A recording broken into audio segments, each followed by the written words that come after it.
Array, this caste system and all was invented by Britishers. Yeah, before Britishers came, Indians were all equal. Let us look at the historical proof behind the 2000-year-old caste-based system and the caste-based discrimination happening in India.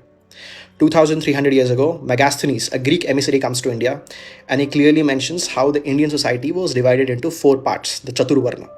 5th century AD, Fakshan, a Chinese traveler, comes to India and he clearly mentions how there are certain castes, the lower castes, who are not allowed to do certain jobs. They were only restricted to doing labor jobs. 11th century AD, Abu Rehan al-Biruni, a Persian scholar, comes to India and he clearly mentions how knowledge was monopolized and restricted to a certain Brahmin caste, and the lower caste had a lot of restrictions to the kind of jobs they could do and the kind of knowledge they got. 14th century AD, Marco Polo, a Venetian Italian traveler, comes to India and he clearly mentions untouchability being practiced and a certain caste of people having to live outside the city because they were not allowed into most parts. And he clearly mentions the caste system. Okay, these are the foreign sources. Let me give you Indian sources. You have the 11th century AD Karnataka, Basavanna, the founder of the Lingayat movement, clearly talking about caste-based oppression and how evil the caste system is. So much so, he wanted to start a new religious movement, the Lingayat movement. And then you have Kabir Das and Ravidas, 14th and 15th century AD India.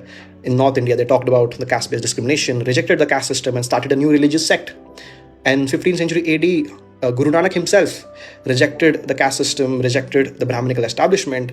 And again, his own followers and future Guru, Guru Gobind Singh, said, look, let us reject all caste-based surnames.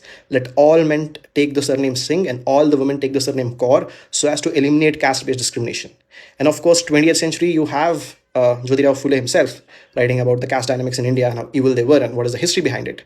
So to anyone who says that caste-based discrimination is something new or the British started it, no. It is an integral part of Indian society for the last 2000 years or more. There is ample historical proof behind it.